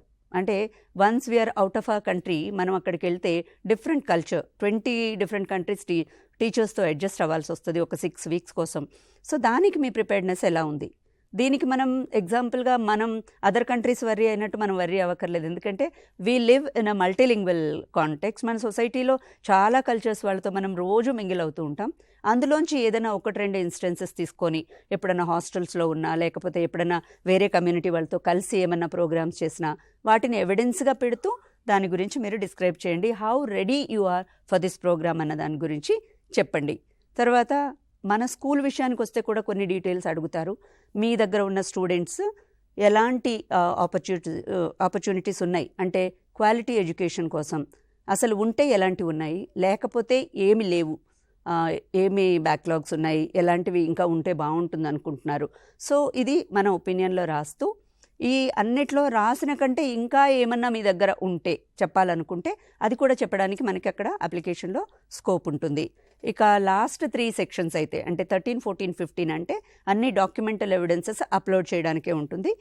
13లో అయితే మనం ఇన్స్టిట్యూషనల్ సపోర్ట్ అని ఒక రెఫరెన్స్ ఫామ్ ఉంటుంది. దాన్ని ప్రింట్ తీసుకొని హెడ్ ఆఫ్ ద ఇన్స్టిట్యూషన్ చేత సిగ్నేచర్ చేయించుకొని దాన్ని అప్లోడ్ చేయటమే, స్కాన్ చేసి PDF అప్లోడ్ చేయాల్సి ఉంటుంది. నెక్స్ట్ 14th సెక్షన్లో లీవ్ అప్రూవల్ ఫామ్, అంటే ఈ 6 వారాల కోసము మేము లీవ్ ఇవ్వడానికి మాకు ఇబ్బంది లేదు అని చెప్పినట్టుగా ఒక ఫామ్ అక్కడే ఉంటుంది, దాన్ని ప్రింట్ తీసి అది కూడా అప్లోడ్. తర్వాత last slot for your documents, మనకి వ్యాలిడ్ పాస్పోర్ట్ ఉండాలి, ఆ పాస్పోర్ట్ది ఒక కాపీ, ఈ లోపల మనం ఒక రెజ్యూమే కూడా తయారు చేసుకొని పెట్టుకొని ఇవన్నీ కూడా కరెక్ట్గా విత్ ఇన్ టైం సబ్మిట్ చేయాలి. సబ్మిట్ చేయడము టైంకి కంప్లీట్ చేసాము అంటే అది అలా ఉండిపోతుంది. కీప్ ఆన్ సేవింగ్, ప్రతి ఒక్కొక్కటి చేసినప్పుడు సేవ్ చేసుకుంటూ వెళ్ళిపోయిన తర్వాత లాస్ట్లో March 6th లోపల ఈ సంవత్సరంగానే అప్లై చేస్తే దాన్ని సబ్మిట్ మాత్రం తప్పకుండా చేయండి. చాలా వివరంగా చెప్పారు ఆశా గారు మీరు. అయితే ఇప్పుడు ఈ అప్లికేషన్ ప్రాసెస్ లెంతీగా ఉంటుంది కాబట్టి వాళ్ళకి డెడ్లైన్ March 6th కాబట్టి ఎవరైతే సీరియస్గా అప్లై చేయాలనుకుంటున్నారో వాళ్ళు ఇప్పటి నుంచే మొదలు పెడితే బాగుంటుంది. మీకేమన్నా డౌట్స్ వచ్చినా మమ్మల్ని కాంటాక్ట్ చేయడానికి టైం కూడా ఉంటుంది. అయితే ఇప్పుడు అప్లై చేయడానికి కూడా హెసిటేట్ అయ్యే టీచర్స్ ఉంటారు. అండర్ రిసర్వ్డ్ స్కూల్స్లో పనిచేసే టీచర్స్, రిమోట్ ఏరియాస్లో పనిచేసే టీచర్స్ ఉంటారు మన దగ్గర. మరి వాళ్ళు అప్లై చేయాలంటే మనము వాళ్ళకి ఏం చెప్పగలం, ఎలాంటి సలహాలు ఇవ్వగలరు మీరు? ఒకసారి మంచి పాయింట్ పద్మ. చాలా మంది కూడా ఫోన్ చేసి అడుగుతూ ఉంటారు, మ్యామ్ మీ అంత ఇంగ్లీష్ మాకు రాదు, వాళ్ళు ఇంగ్లీష్ టీచర్లు అంత ఇంగ్లీష్ రాదు, మేము మ్యాథ్స్ వాళ్ళం, మేము సైన్స్ వాళ్ళం, ఎలా చేయాలి అని. అండ్ నాకు తెలిసినంత వరకు ఇండియాలో ఎవ్రీ గ్రాడ్యుయేట్ ఇంగ్లీష్ మీడియంలోనే గ్రాడ్యుయేట్ అయి ఉంటారు కాబట్టి ఇంగ్లీష్ విషయంలో భయపడకండి. ఇక మనము అప్లికేషన్లో నింపాల్సిన విషయానికి వస్తే టైం తీసుకోండి. It's a slow process. తీసుకొని ప్రతి క్వశ్చన్ని 1-2 సార్లు అక్కడ ఇచ్చిన ఇన్పుట్ని అర్థం చేసుకొని మన టీచింగ్ ప్రాక్టీస్కి దాన్ని అన్వయించుకోవాలి ముందు మనం. సో ఒకసారి మనం అప్లికేషన్ నింపడం స్టార్ట్ చేస్తే మనం అలాగా ముందుకి లీడ్ అయిపోతూ ఉంటాం అనమాట, మనకి తెలియకుండానే. కంప్లీట్ అయ్యేటప్పటికి అబ్బో నేను నా సర్వీస్లో ఇంత చేశానా అని ఒక పెద్ద కాన్ఫిడెన్స్ లెవెల్స్ కూడా వస్తాయి. సో అప్లికేషన్ పెట్టడానికి భయపడకండి. కాకపోతే ఇచ్చిన ప్రతి పారామీటర్లో ప్రతిదీ రాయాలనిపిస్తుంది స్టార్టింగ్లో. When I applied I also felt that అరే ఇది కూడా ఇక్కడ రాయొచ్చు అని. But over the period of time ఒక 1 week 2 weeks నేను కంటిన్యూస్గా దాని మీద వర్క్ చేస్తున్నప్పుడు రియలైజ్ అయింది ఏంటంటే దీన్ని ఇందులోనే పెట్టాలి. ఇది సపోజ్ నేను నా సొసైటీలో ఫ్లడ్ రిలీఫ్ టైంలో కొంత హెల్ప్ చేశాను, దీన్ని ఎక్కడ పెట్టాలి నేను అలా కేటగరైజ్ చేసుకోవాలి. అండ్ ఈ మధ్య AI వచ్చేసింది. సో ఏఐలో ఏదో ఇన్ఫర్మేషన్ కొట్టేస్తాను, వచ్చిన పారాగ్రాఫ్ రాస్తాను అంటే అది ఈసారి మాత్రం చాలా క్లియర్గా చెప్పున్నారు that such responses will not be taken into consideration అని చెప్పి. సో ఓన్గా రాయండి. Language is not a barrier. కాకపోతే లాంగ్వేజ్ కరెక్షన్ కోసం మీరు ఏమైనా టూల్స్ వాడొచ్చు, దానికి పర్మిషన్ ఉంది. బట్ AI నుంచి యాజ్ ఇట్ ఈజ్ మ్యాటర్ తీసుకొని అయితే రాయడానికి లేదు, రాయలేం కూడా. ఎందుకంటే it is something which is our own experience. So దాన్ని ఫీల్ అవ్వండి రాసేటప్పుడు. జస్ట్ కొన్నిసార్లు మనము బులెటిన్ పాయింట్స్లో రాసేయడం ఈజీ అనుకుంటాము, బట్ కాస్త టైం తీసుకొని కొంచెం డిస్క్రైబ్ చేస్తూ రాయండి. ఏదున్నా కూడా మీకు అవార్డ్స్ ఏమొచ్చాయి అని అడిగినప్పుడు నాకు స్టేట్ అవార్డు వచ్చింది లేదా డిస్ట్రిక్ట్ అవార్డు వచ్చిందని కాకుండా why were you honoured for that, ఎందుకు వచ్చింది మీకు అవార్డు, మీరు ఏం చేసినందుకు వచ్చింది, something like that. Small descriptions. And word limit ఉంటుంది, చాలా జాగ్రత్తగా చూసుకోండి. ఇఫ్ ఎట్ ఆల్ మనం క్రాస్ అవుతున్నాము అంటే రిఫైన్ చేసుకోండి. సో అంత అవసరం అనుకుంటే ఎవరైనా మీ దగ్గరలో ఉన్న ఇంగ్లీష్ టీచర్కి మీరు రాసింది చూపించి ఇది కరెక్ట్గా ఉందా లేదా అని కూడా నాన్ లాంగ్వేజ్ టీచర్స్ చూపించుకోవచ్చు. కాకపోతే కొంత వర్క్ చేయడం, మన వర్క్ మీద రిఫ్లెక్ట్ అవ్వడం అనేది చాలా ఇంపార్టెంట్. మైన్యూట్ థింగ్స్ మనం మర్చిపోతూ ఉంటాం చాలాసార్లు, కానీ అవి కూడా గుర్తుకు తెచ్చుకొని చేయొచ్చు. చాలా టైం ఉంది ఇప్పటికి కూడా. March 6th is the dead line కాబట్టి వర్కౌట్ చేయొచ్చు. Good luck. ఎస్ ఆశా, చాలా బాగా చెప్పారు. అంటే మీరు వర్క్ ఆల్రెడీ కమిటెడ్ వర్క్ చేసుంటే, మీరు కమ్యూనిటీకి మన స్టూడెంట్స్కి మీరు ఇన్నోవేటివ్ ఐడియాస్తో టీచ్ చేసుంటే you are the right person to apply. అయితే అలా తెలంగాణ నుండి రైట్ ఫ్రమ్ 2016 ప్రతి సంవత్సరము ఒకళ్ళు ఇద్దరు సెలెక్ట్ అవుతున్నారు. అంటే అక్రాస్ ఇండియా సెలెక్షన్స్ అయినప్పటికీ కూడా తెలంగాణ రిప్రజెంటేషన్ ఉంది అక్కడ. సో ఇప్పుడు మనం ఇందాక అనుకున్న ఫుల్బ్రైట్ స్కాలర్స్తో పాటు ఇక్కడ మనకి సెలెక్షన్ అయిన వాళ్ళలో రవికుమార్ కోలా గారు ఉన్నారు, అలాగే ఇర్షాద్ అలీ గారు ఉన్నారు, తను మోడల్ స్కూల్ టీచరు. అలాగే సంపత్ కుమార్ గారు ఉన్నారు, రీసెంట్గా వెళ్ళి ఉన్నారు 2025లో. ఆయనతో పాటు ఆంటోనియో గారు ఉన్నారు. అంటే మన తెలంగాణ రిప్రజెంటేషన్ ఉంది త్రూ అవుట్ ఇండియాలో. ప్రతి సంవత్సరము 5గురిని 6గురిని తీసుకున్నారు. 5-6లో సెలెక్ట్ అయినప్పటికి కూడా అంటే మన తెలంగాణ నుండి ఒకళ్ళిద్దరు రిప్రజెంట్ చేయడము అనేది ఇది గొప్ప విషయం. సో అది ఎందుకో నేను ఒక మాట యాడ్ చేస్తాను. యాక్చువల్లీ 2017 ప్రాసెస్ కోసం మేము వెళ్ళినప్పుడు ఒక్కసారి ఇంటర్వ్యూలో మేము 5 మెంబర్స్ ఉన్నాం తెలంగాణ నుంచి. అందులో 3 సెలెక్ట్ అయ్యాం. ఒక కోహర్ట్కి అశోక్ సార్ అండ్ నేను ఇద్దరం ఒకేసారి up to Washington we were together. ఇది ఎందుకు అని మేము పరిశీలిస్తే మాకేమనిపించిందంటే మన స్కూల్స్ మనకొక టీచర్గానే నిలబెట్టవు. వీఆర్ సోషల్ యాక్టివిస్ట్ అనుకోవాలి. మనం చాలా కార్యక్రమాలు మనం చేస్తుంటాం స్కూల్ పేరుతో.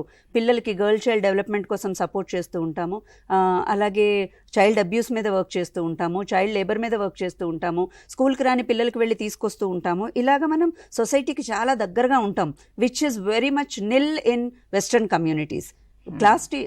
School teachers are restricted only to classroom. వాళ్ళకి స్కూల్లో జరిగే అదర్ యాక్టివిటీస్ మీద కూడా అంత ఉండదు, వాళ్ళ టీచింగ్ వాళ్ళ సబ్జెక్ట్. బట్ మనం స్కూల్లో ఉన్నాము అంటే we focus on overall development of the school. So మనం స్కూల్లో పార్టిసిపేట్ చేసిన ఏ చిన్న ప్రోగ్రామ్ని కూడా మిస్ అవ్వకుండా అప్లికేషన్లో పెడితే that will be a great asset. Well begun is half done అంటారు కాబట్టి good application will always lead you to next level. Yes, కరెక్ట్గా చెప్పారు. సో ఏ పాయింట్ని ఎక్కడ పెట్టాలి అనేది చాలా జాగ్రత్తగా టైం తీసుకొని మీరు అప్లై చేయండి. ఇప్పుడు మనం ఒక షార్ట్ బ్రేక్ తీసుకుందాము. బ్రేక్ తర్వాత మళ్ళీ డిస్కషన్ కంటిన్యూ చేద్దాం. Welcome back after the break. ఇందాక మనము చూస్తున్నాము ఆశా గారు మనకి అప్లికేషన్ ఎలా పెట్టాలి, ఏమి క్రైటీరియా ఏంటి అని చక్కగా వివరించడం జరిగింది. మరి అప్లికేషన్ ప్రాసెస్ తర్వాత టోఫల్ ఎగ్జామ్ రాయవలసి ఉంటుంది. మరి దాని గురించి మనము వినయ్ ధర్ గారి నుండి అడిగి తెలుసుకుందాము. సార్ వినయ్ సార్, మీరు చెప్పండి. అంటే జనరల్గా టోఫల్ అనగానే టీచర్స్ భయపడుతుంటారు. మరి ఆ టోఫల్ ఎగ్జామ్ని అపేర్ అవ్వాలంటే వాళ్ళు చేసుకోవాల్సిన సన్నద్ధత ఏంటి, ఎలా ప్రిపేర్ అయి ఉండాలి, ఒకసారి వివరించండి. యాక్చువల్గా ఇంతకుముందు చాలామంది కాల్ చేశారు, అప్లికేషన్ పెట్టే ముందే మేము టోఫెల్ క్లియర్ చేసి ఉండాలా అని అడిగారు. యాక్చువల్గా అవసరం లేదు. మనం ఒకసారి షార్ట్ లిస్ట్ అయిపోయిన తర్వాత ఇంటర్వ్యూ అటెండ్ అయ్యి ఫైనల్గా సెలెక్ట్ అయితే, షార్ట్ లిస్ట్లో ఇంటర్వ్యూలో కూడా షార్ట్ లిస్ట్ అయితే వాళ్ళే మనకు టోఫెల్ అపియర్ కావడానికి టోకెన్ పంపిస్తారు. ఆ తర్వాత మనం ఎగ్జామ్ రాసి ఆ రిజల్ట్ను వాళ్ళకి ఈమెయిల్ ద్వారా పంపించాలి. సో ఈ టోఫెల్ ఫీజు కూడా మనం పే చేయాల్సిన అవసరం లేదు, వాళ్ళే పే చేస్తారు. అందులో జనరల్గా టోఫెల్లో ఏముంటాయంటే LSRW ఉంటుంది. ఈ స్కిల్స్ను బేస్ చేసుకొని ప్రాక్టీస్ చేయాలి. మనకి ఈవెన్ ఆన్లైన్లో కూడా కొన్ని రిసోర్సెస్ అవైలబుల్ ఉంటాయి, కావాల్సితే మనం ప్రాక్టీస్ చేసుకోవచ్చు. సో యాజ్ ఎ లాంగ్వేజ్ టీచర్స్గా మనకి LSRW పైన ఆల్రెడీ గ్రిప్ ఉంటుంది, దాన్ని మనం బాగా ఎక్కువ ప్రిపరేషన్ అవసరం లేదు. But application and interview more crucial than the attending the TOEFL. TOEFL is a common formality and you will get the score also is 45 only. Mostly all the English language teachers who appear for that will get the more than 60. So ఎక్కువ priority ఇవ్వాల్సింది application and interview కోసం మాత్రమే బాగా ప్రయత్నం చేయాలి, బాగా సీరియస్గా prepare కావాల్సి ఉంటుంది. టోఫెల్ గురించి ఎక్కువ వరీ కావాల్సిన అవసరం లేదు. అదే అంటే టోఫెల్ స్కోర్ అనేది మినిమం స్కోర్గా చూస్తారు. It's not that you have to score very high there, only మినిమంగా. అంటే మీరు అక్కడికి వెళ్ళి వేరే కంట్రీస్ నుండి వచ్చిన టీచర్స్తో ఇంటరాక్ట్ అవ్వాలన్నా, స్టూడెంట్స్తో ఇంటరాక్ట్ అవ్వాలన్నా మీకు మినిమం ఇంగ్లీష్ స్కిల్స్ అనేవి ఉండాలి. కాబట్టి అక్కడ మీకు స్కోర్ చెక్ చేసేది కూడా whether you are scoring 45 or not అనేది చూస్తారు. సో టోఫెల్ గురించి పెద్దగా వరీ అవ్వాల్సిన అవసరం లేదు.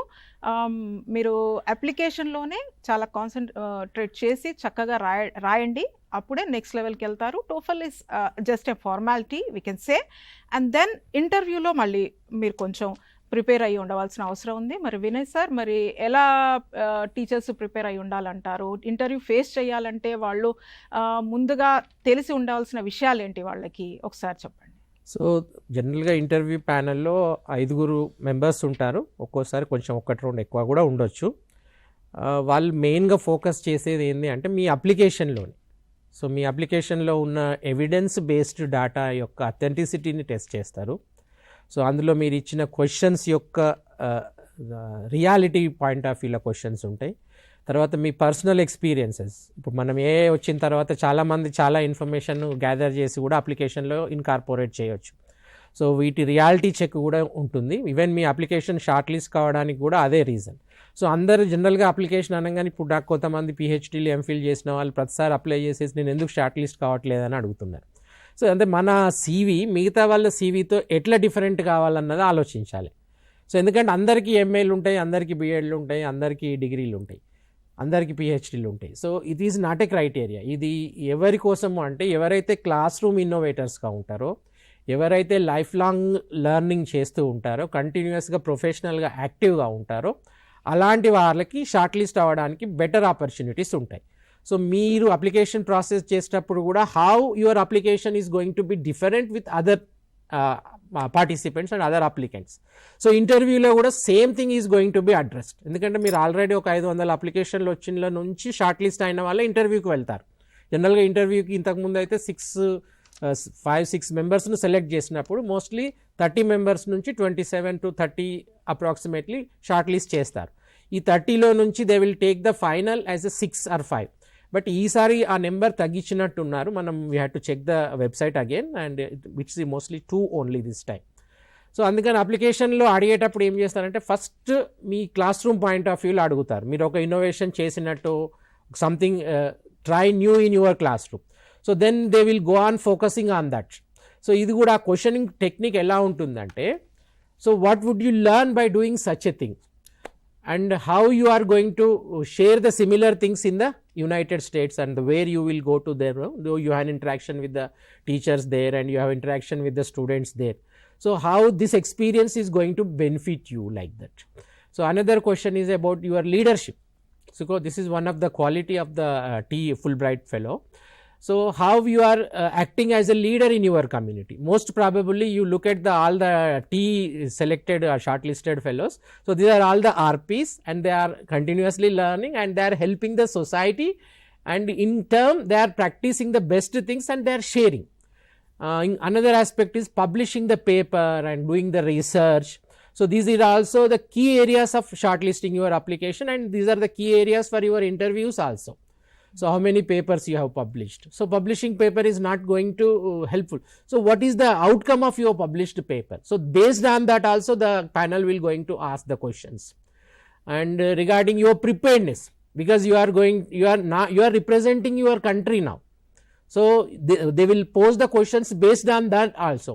How your country is going to benefit after visiting such a program.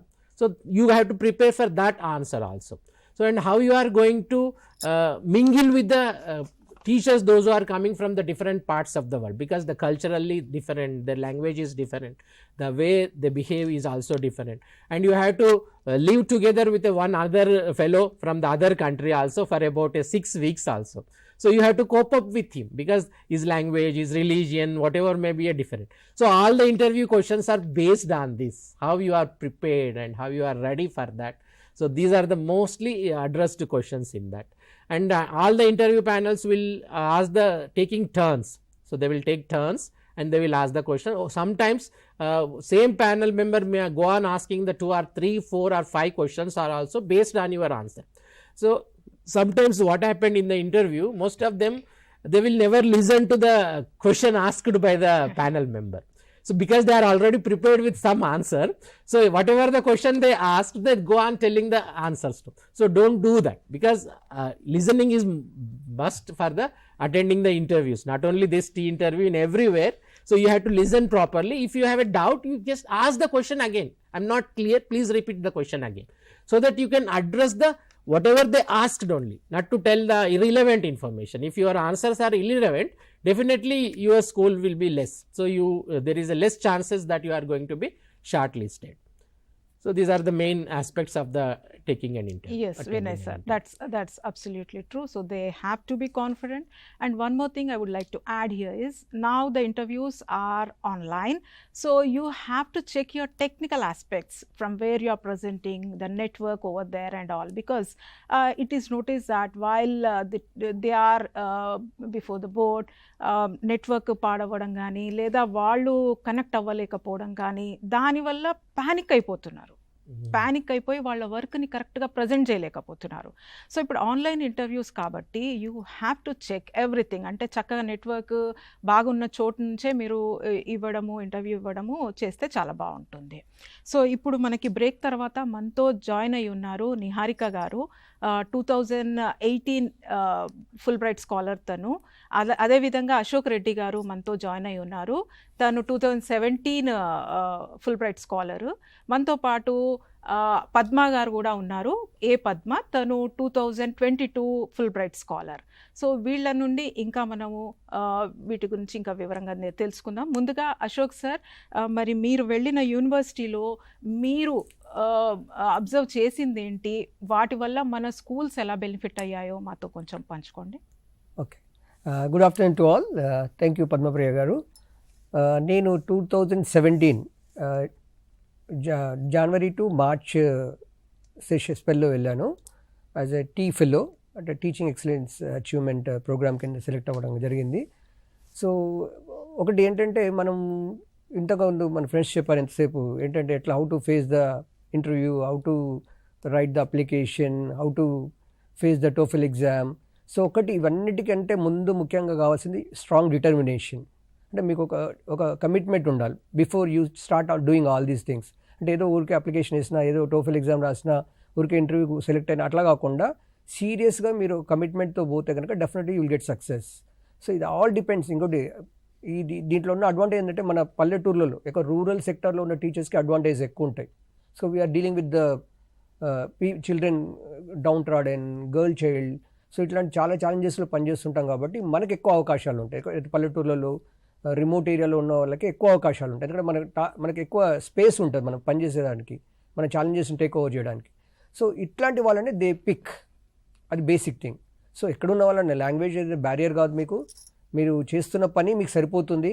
కాకపోతే దాన్ని కొంచెం ప్రొఫెషనల్గా ప్రజెంట్ చేయగలిగితే you will be on the list of selected candidates. So success ఏంటంటే, మన తెలంగాణ నుంచి చాలా రోజుల నుంచి రెగ్యులర్గా ఇంతమంది సెలెక్ట్ అవుతూ ఉన్నారు. So each of us doing something in our area, అందరికి మీకు తెలుసు. సో ఇప్పుడు మేడం అడిగినట్టుగా అసలు ఏంటి ఫుల్ బ్రైట్లో సెలెక్ట్ అయినాక ఏంటి మనం అక్కడ ఏం చేస్తాం, ఏం నేర్చుకుంటాం. So before we start going there, so మన మైండ్ సెట్ అంతా కొంత డిఫరెంట్గా ఉంటుంది. అమెరికా పోతున్నాం అన్న ఆలోచనలో ఉంటాం, కానీ అక్కడ పోయిన కొన్ని ఛాలెంజెస్ కూడా ఉంటాయి, కొన్ని అడ్వాంటేజ్ కూడా ఉంటాయి. మెయిన్గా ఛాలెంజెస్ వచ్చేసి ఎస్పెషల్లీ నేను ఎక్స్పీరియన్స్ అయింది ఏంటంటే, నేను బౌలింగ్ గ్రీన్ యూనివర్సిటీకి వెళ్ళడం జరిగింది. It is in the state of Ohio, that to in the mid winter. ఈ టైంలో ఇప్పుడు చూస్తున్నాక మన టీవీలో అమెరికాలో స్టామ్ ఎట్లా ఉందో.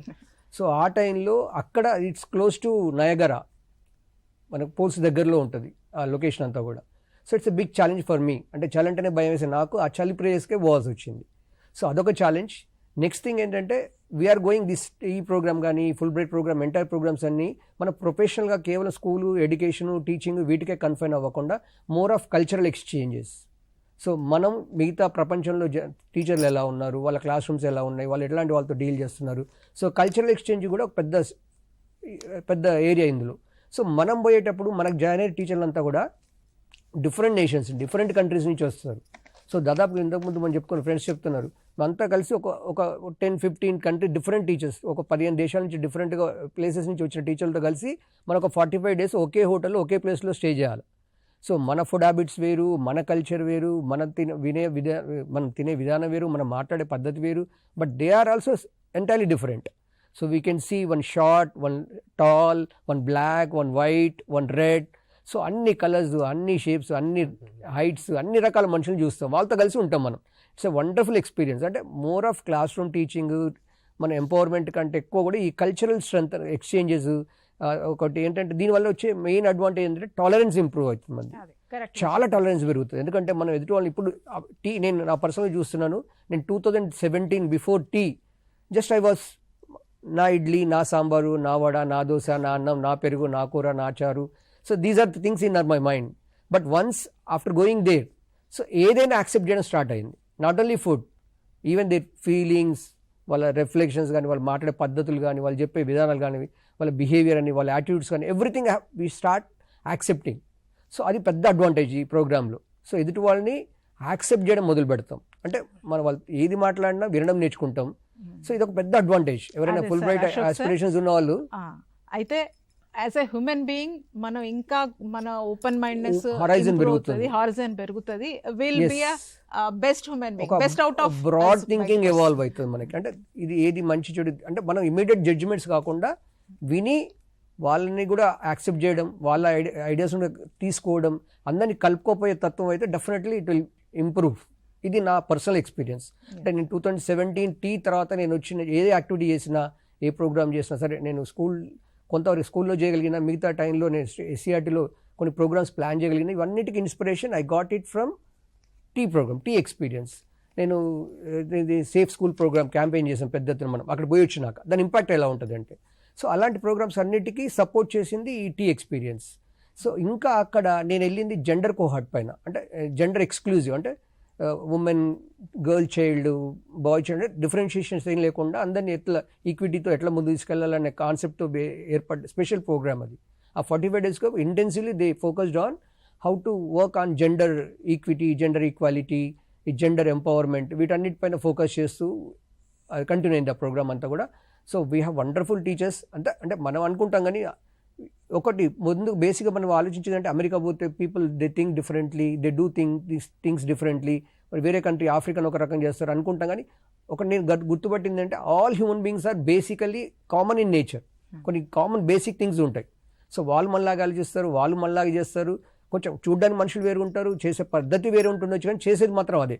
సో మనం ఎట్లా రిలాక్స్ అవ్వాలని చూస్తామో, మనం ఎట్లా ఎంగేజ్ అవ్వాలని చూస్తామో, మనం ఎట్లా ఇంటరాక్ట్ అవ్వాలని చూస్తామో, ఇవన్నీ కూడా అక్కడ ప్రతి టీచర్లో కామన్ క్యారెక్టర్. అయితే బేసిక్ గా అందరు హ్యూమన్ బీయింగ్స్ ఎలా సేమ్ గా ఆలోచిస్తారో అందరు టీచర్స్ కూడా ఒకేలాగా ఆలోచిస్తారని నాకు అనిపించింది.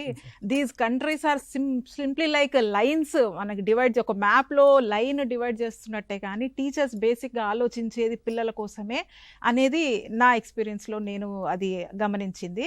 అయితే ఇప్పుడు మనము ప్రోగ్రామ్కి వెళ్ళొస్తాము, అక్కడ ఒక ఫుల్ బ్రైట్ స్కాలర్గా ఒక యూనివర్సిటీలో మనం ఉండి వస్తాము, తోటి టీచర్స్తో కలిసి వస్తాం. మరి బ్యాక్ వచ్చినాక మరి మనం ఏం చేస్తున్నాము అనేది వినయ్ గారు మీరు మరి అల్మ్నై నెట్వర్క్ గురించి కొంచెం వివరిస్తారు. సో ఒకసారి ప్రోగ్రామ్ నుంచి వచ్చిన తర్వాత మళ్ళీ మనకు వాళ్ళ నుంచి కంటిన్యూస్ సపోర్ట్ ఉంటుంది. We are going to connected with all the teachers. మనం పర్సనల్గా WhatsApp groups, face group create చేసుకుంటాము. అట్లనే వాళ్ళ ఐరెక్స్ వాళ్ళు కూడా every year they will provide us funds. అంటే మనం we need to apply for that. So మీ ఆ యుఎస్ ఎక్స్పీరియన్స్ని ఉపయోగించి ఇక్కడ ఏదైతే చేయాలనుకుంటున్నామో దానికి సంబంధించిన ఫండింగ్ ఇస్తారు వాళ్ళు. ఆ ఫండింగ్ కావాలంటే ఏం చేయాలి, మనం కంపల్సరీ అప్లై చేయాలి. జనరల్ $1,000 to $2,000 రీసెంట్గా పెంచిండ్రు. అది ఎవ్రీ ఇయర్ ఉండాలని ఏం లేదు, బట్ ఉంటుంది అప్పుడప్పుడు. ఒక్కోసారి ఒక్కో ఇయర్ మిస్ కావచ్చు. So after coming back and only Fulbrighters who have visited US are only eligible for that. So దానికి అప్లై చేసే ముందు మీ ఇన్నోవేటివ్ ప్రాజెక్ట్ మీరు డిజైన్ చేసుకోవాలి, ఏం చేయబోతున్నారని. సపోజ్ నేను ఒక ప్రాజెక్ట్ చేశాను కనెక్టింగ్ క్లాస్ రూమ్స్. సో వచ్చిన తర్వాత నేను కనెక్టింగ్ క్లాస్ రూమ్ ఒక లేఅవుట్ తయారు చేసుకొని దాన్ని అప్లై చేసిన. ఆ కనెక్టింగ్ క్లాస్ రూమ్లో నేను తీసుకున్న కాన్సెప్ట్ ఏంటంటే collaboration, critical thinking and the problem solving. So దీంతో ఒక 25 మంది టీచర్స్ని గ్యాదర్ చేసేసి వాళ్ళ టీచర్స్ ఒకరినొకరిని ఆన్లైన్లో కనెక్ట్ అయిపోయి వాళ్ళ స్కూల్లో పిల్లలతో ఆ ప్రాజెక్ట్స్ చేసి ఆ ప్రాబ్లమ్ సాల్వింగ్ కొలాబరేటివ్ టెక్నిక్స్ని వాళ్ళు ప్రజెంట్ చేయడం జరిగింది. వాళ్ళకి నేను 3 or 4 వర్క్షాప్స్ కూడా పెట్టాను. ఇదంతా ఒక way of learning together. So ఇలాంటి ఇన్నోవేటివ్ ప్రాజెక్ట్స్ మనం డిజైన్ చేసుకొని అప్లై చేస్తే డెఫినెట్గా మనకు ఆ ఫండింగ్ కూడా వస్తుంది. ఇది ఒకటి. తర్వాత అప్పుడప్పుడు ఇక్కడ యుఎస్ ఎంబసీ వాళ్ళు మీటింగ్స్ కూడా పెడుతూ ఉంటారు. ఈ ఫుల్ బ్రైట్ వాళ్ళందరినీ పిలిచేసి ఒకసారి మమ్మల్ని అందరం ఢిల్లీకి వెళ్ళాం. సో ఇది అల్యూమినియం మీట్ ఎంటైర్ దేశంలో ఉన్న అందరి ఫుల్ బ్రైటర్స్ అందరినీ కూడా, అన్ని రకాల వాళ్ళని, నాట్ ఓన్లీ టీ ఫెలోస్ అందరినీ కూడా ఒకసారి ఢిల్లీకి పిలిపించి ఒక ప్రోగ్రామ్ పెట్టడం, అందులో మనం పేపర్ ప్రజెంటేషన్ ఇవ్వడం. సో ఇదంతా building A kind of network అనమాట. ఇలాంటి అలా కాకుండా మనం లోకల్లో, ఇప్పుడు మనం తెలంగాణలో కూడా ఉన్నాం. తెలంగాణలో ఇప్పుడు మనం ఒక 10 మంది 12 మంది అయిపోయినాం. So let us form a group and start networking and we can apply for the funding again. ఇంకా లార్జ్ స్కేల్ ఫండింగ్స్ కూడా ఉన్నాయి, అవి పెద్ద ప్రాజెక్ట్స్కి ఉంటాయి. అవి కూడా మనం ఒకసారి గ్రూప్గా ట్రై చేస్తే we can apply for that. Yes sir, కరెక్ట్గా చెప్పారు. అయితే ఇప్పుడు ఆల్మనై నెట్వర్కే కాకుండా మనము మన స్కూళ్ళలో కూడా ఇందాక మీరు చెప్పారు కొలాబరేటివ్ ప్రాజెక్ట్ ద్వారా కనెక్ట్ చేశామని. అదేవిధంగా మా స్కూల్లో గవర్నమెంట్ నెహ్రూ మెమోరియల్ హై స్కూల్లో నేను 2016లో వెళ్ళొచ్చినాక టీచర్స్ని హోస్ట్ చేయడం జరిగింది. అంటే యుఎస్ టీచర్స్ మన గవర్నమెంట్ స్కూల్కి వచ్చేసి మన స్కూల్ పిల్లలకి టీచ్ చేయడం జరిగింది. ఇప్పుడు మీరు స్క్రీన్ మీద చూస్తున్నట్టుగా ఇప్పుడు టీచర్స్ తిను ఇసబెల్లా సల్దానా అని చెప్పేసి ఇంగ్లీష్ టీచర్ అన్నట్టు తను కంప్లీట్గా 1 year మా స్కూల్లో పిల్లలకి ఇంగ్లీష్ టీచ్ చేసి ఉన్నారు. అదేవిధంగా పక్కన చూస్తే మీరు జాక్వెలిన్ థర్స్టన్ అని తను ఒక స్పెషల్ ఎడ్యుకేషన్ టీచర్. అంటే స్పెషల్ ఎడ్యుకేషన్ టీచర్గా తను ఏం చేశారంటే పిల్లల్ని సెన్సిటైజ్ చేశారు. మీరు ఆ పిక్చర్లో చూస్తున్నట్టయితే బ్లైండ్ వాళ్ళు అంటే విజువల్లీ ఛాలెంజ్డ్ పిల్లలు ఫేస్ చేసే ప్రాబ్లమ్స్ ఏంటి, మన పిల్లలకు తెలియాలంటే ఏ యాక్టివిటీస్ చేయాలనేది తను చక్కగా అంటే తను అలా చేసి చూసినాక మేమందరం టీచర్స్ కూడా ఫాలో అవ్వడం జరిగింది. అదేవిధంగా కింద మీరు ఇంకొక టీచర్ ఇంగ్లీష్ టీచరు తను కూడా మా స్కూల్కి వచ్చి చేయడం జరిగింది, టీచ్ చేయడం జరిగింది. ఇప్పుడు మనం ఒక ఫోన్ కాల్ వచ్చిందండి, మనం చూద్దాం దాన్ని. హలో అండి. Hello. Hello, good morning madam. Good morning అండి. Madam Syed Irshad Ali. Yeah Irshad, Karimnagar. Happy to listen from you. To thank the entire team who is behind providing this such a good program, so that many of the teachers who have a lot of doubts, it got clear. Yeah. So one small request on behalf of all the teacher fraternity, and I do get many questions now, so I'm putting it in front of you. Okay. Madam, now the government is also thinking about taking teachers to the exposure for 5 days and all. Yes. And already we have been. So it would be great. Most of the teachers are not applying, only thinking that they have to go on loss of pay. So if government can encourage giving on duty facility to all the teachers who have already been and who are going in future, I think that would be a great boost for not only the teachers who have already been, and ముందు వెళ్ళే వాళ్ళకు కూడా మంచి motivation అవుతుందని ఈ platform ద్వారా నేను government ను SCRT ను విన్నపం చేయడం జరుగుతుంది. ఎస్ ఇర్షాద్ గారు, మీరు అన్నది వాస్తవమే. సో మనం అఫీషియల్స్ని దీన్ని అంటే ముందు పెట్టాము, వాళ్ళ నిర్ణయమే తుది నిర్ణయం అవుతుంది. Let's wait for that. Okay అండి. సో ఇప్పుడు మనం మళ్ళీ స్క్రీన్ మీద చూసినట్టయితే ఇంకొక టీచర్ మనకి తను జెనిఫర్ నాఫ్సింగర్ అని ప్రెసిడెంట్ ఒబామా నుండి నేషనల్ అవార్డు తీసుకున్న టీచరు. తను స్టెమ్ టీచరు. మా స్కూల్లో పిల్లలకి స్టెమ్ అంటే ఆ సబ్జెక్ట్ని స్పెసిఫిక్గా మనకు తెలంగాణలో అట్లా సపరేట్గా స్టెమ్ సబ్జెక్ట్ అంటూ టీచర్స్ లేరు. బట్ తను వచ్చినాక పిల్లలు చాలా యాక్టివ్గా యాక్టివిటీస్లో పాల్గొనడం జరిగింది. అంటే యుఎస్ టీచర్స్ని మన క్లాస్ రూమ్లోకి పిలిపించి మన పిల్లలకి పాఠాలు చెప్పించడం ద్వారా మన పిల్లల్లో కాన్ఫిడెన్స్ పెరిగింది. అంటే గ్లోబల్ లెవెల్లో టీచర్స్ మనకు వచ్చేసి మనం క్లాస్ రూమ్లలో వాళ్ళ చేత చెప్పించడం అనేది ఒక గొప్ప విషయంగా నేను భావిస్తాను. ఇది ఓన్లీ ఫుల్ బ్రైటర్స్కే సాధ్యమవుతుంది, వాళ్ళు మాత్రమే అప్లై చేసుకోగలరు. నెక్స్ట్ మీరు చూసినట్టయితే వాళ్ళని మన దగ్గరికి ఇన్వైట్ చేయడమే కాకుండా వాళ్ళ క్లాస్ రూమ్ పిల్లల్ని మన క్లాస్ రూమ్ పిల్లలతో కనెక్ట్ చేయడం ఇది కొంచెం కష్టమైన టాస్కే. ఎందుకంటే టైమ్ జోన్స్ డిఫరెంట్గా ఉంటాయి. వాళ్ళ టైమ్ జోన్ వేరు, మన టైమ్ జోన్ వేరు. యూఎస్ఏ క్లాస్ రూమ్తో ఇండియన్ క్లాస్ రూమ్ని కనెక్ట్ చేయాలి అంటే మొత్తం ఒక కొలాబరేటివ్ వర్క్ ఇటువైపు నుండి అటువైపు నుండి. పేరెంట్స్ సపోర్ట్ చాలా అవసరం అవుతుంది, ఎందుకంటే ఆఫ్టర్ స్కూల్ అవర్స్ పిల్లలు స్టే చేయాల్సి వస్తుంది. అంటే ఒక 15 రోజుల ప్లానింగ్ తర్వాత ఒక సక్సెస్ఫుల్గా మనం ఒక 1 hour సెషన్ని రన్ చేయగలము. బట్ మన ఎఫర్ట్స్ అన్నీ ఆ సెషన్లో ఆ పిల్లలు ఇంటరాక్ట్ అయ్యి ఒకళ్ళ నుంచి ఒకళ్ళు నేర్చుకోవడము జరిగిన తర్వాత ఆ ఇంపాక్ట్ చూసినాక విల్ బి డెఫినెట్లీ అంటే మన ఎఫర్ట్స్కి తగ్గ ఫలితం దక్కింది అని తప్పకుండా అనుకుంటాము. నెక్స్ట్ ఈ రష్యన్ క్లాస్ రూమ్స్తో అంటే మనం ఇప్పుడు అక్కడికి వెళ్ళినప్పుడు ఏమవుతుంది, మనతో పాటు వేరే కంట్రీస్ టీచర్స్ కూడా వస్తారు కాబట్టి వాళ్ళతో మనకి ఉన్న నెట్వర్క్ ద్వారా వాళ్ళ స్కూల్ పిల్లల్ని మన స్కూల్ పిల్లలతో కనెక్ట్ చేయొచ్చు. అంటే రష్యన్ క్లాస్ రూమ్స్తో, ఫిలిపైన్ క్లాస్ రూమ్స్తో, జాంబియన్ క్లాస్ రూమ్స్తో మనం కనెక్ట్ చేయడం జరిగింది. పిల్లల్లో కాన్ఫిడెన్స్ లెవెల్స్ పెరుగుతాయి. మనం 21st century స్కిల్స్ని పిల్లల్లో పెంపొందించాలని ఎప్పుడైతే అనుకుంటున్నామో ఈ యాక్టివిటీ యాక్టివిటీస్ ద్వారా అది సాధ్యం అవుతుంది. సో అదే కాకుండా పిల్లలు నాసా సైంటిస్ట్తో కూడా ఇంటరాక్ట్ అయ్యి ఉన్నారు. అంటే వాళ్ళ కెరియర్ కౌన్సిలింగ్ కూడా ఇక్కడ జరుగుతుంది. Career counsellors throughout the వరల్డ్తో కనెక్ట్ చేసి మన పిల్లలకి ఆ లెవెల్ కౌన్సిలింగ్ కూడా మనం ఇప్పించే అవకాశం ఉంటుంది. అదే కాకుండా కొలాబరేటివ్ ప్రాజెక్ట్స్, ఇందాక వినయ్ గారు కూడా చెప్పారు, కొలాబరేటివ్ ప్రాజెక్ట్స్ ఇది రిచర్డ్సన్ హై స్కూల్ పిల్లలతోటి మన government Nehru memorial high school పిల్లలు కలిసి ఒక సోలార్ మొబైల్ ఛార్జర్ని డివైస్ని డిజైన్ చేశారు. అంటే లో కాస్ట్, జస్ట్ 690 రూపీస్ ఖర్చు చేసి వాళ్ళు దాన్ని డిజైన్ చేశారు. అంటే జస్ట్ నాట్ ద ప్రోడక్ట్, మనం ప్రోడక్ట్గా చూడకుండా ద ప్రాసెస్ని చూసినట్టయితే పిల్లల్లో ఏమేమి స్కిల్స్ మనం పెంపొందిస్తున్నాం, 21st century skills, collaborative skills, communicative skills, critical thinking skills, మరి దీన్ని ఇంత తక్కువ కాస్ట్లో చేయాలంటే మనం ఏమేమి పెట్టాలి, ఇవన్నీ కూడా మనము పిల్లల్లో పెంపొందించిన వాళ్ళం అవుతాం. అంటే ఈ ప్రోగ్రామ్ అనేది ఫుల్ బ్రైట్ స్కాలర్గా మనం వెళ్ళినప్పుడు it's not just for that duration, but back home when we come back to our school we can introduce these activities to our students for the school development. And parents were so happy with this. అంటే parents ఏంటంటే వాళ్ళ students అక్కడ పిల్లలతో communicate అయినప్పుడు వాళ్ళ ఆ సెషన్స్లో వాళ్ళని కూడా మనం కూర్చోబెట్టామన్నమాట. అంటే వాళ్ళకి ఇంగ్లీష్ అంత క్లియర్గా అర్థం కాకపోయినా ఆ పిల్లల ఎక్స్ప్రెషన్ చూసి, వాళ్ళ ఆనందాన్ని చూసి వాళ్ళు వాళ్ళ చుట్టుపక్కల నేబర్హుడ్లో కూడా చెప్పి మనకి స్ట్రెంగ్త్ కూడా ఇంక్రీజ్ అయ్యే అవకాశాలు చాలా పెరిగాయి. అంటే ఇట్ డిపెండ్స్ ఆన్ యూ, మనం దీన్ని ఎంతవరకు ముందుకు తీసుకెళ్ళగలము, స్కూల్ని ఎలా డెవలప్ చేసుకోగలం, పిల్లల్లో ఏమేమి పెంపొందించగలం అనేది completely depends on you.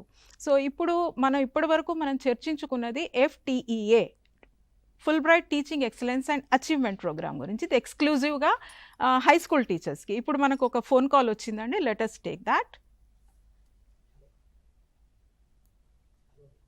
Hello అండి, చెప్పండి. Madam, good afternoon. Good afternoon అండి. This is Jayant Kumar from Vegetal District. Okay అండి. Actually, very happy to know about the Fulbright scholarship, and many of you have participated there. Is it only for full states or any opportunity is there for the primary school? Yes, that's what I was about to say, sir.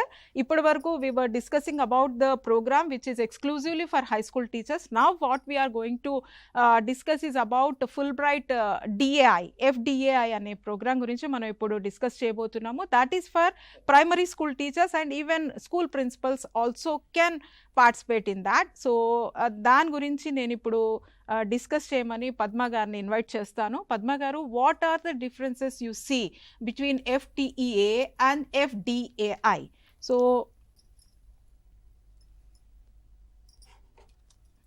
Padma garu. Okay అండి. FDAI, Fulbright Distinguished in Teaching, Distinguished Awards in Teaching for International Teachers, and FTEAI is Fulbright Teachers Excellence and Achievement for Teachers. So this Fulbright DAI program is a long-term program, long duration program, and it is meant for all teachers, especially for high school teachers, and even primarily this is allotted even for SJT teachers too, provided if they are doing some work on leadership skills, are doing something on girl child development and some other activities. So let me just clarify all this. These all differences made on 4 activities like focus, duration, target audience and requirements. Focus on the topics, duration, long and short term duration we have, and target audience, all are eligible, even K-12 teachers, secondary school teachers are eligible for this, and excellence in teaching. Now they share common differences and key differences. Let us first focus on key differences.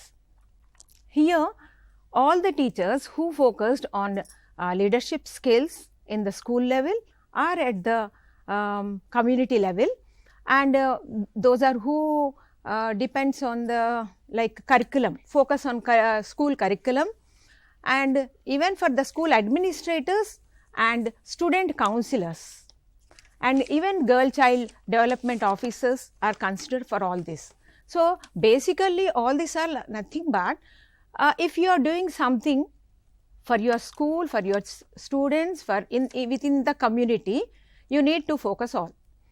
And when you come to FTA, that is about subject excellence and professional growth.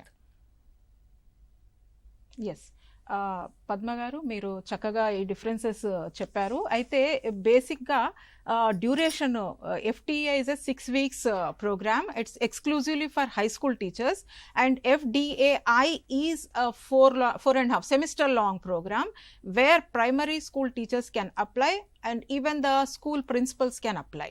అదే కాకుండా ఒక research proposal మీరు దీంట్లో అంటే duration ఎక్కువ కాబట్టి you have the scope to present a research work as a team or as an individual.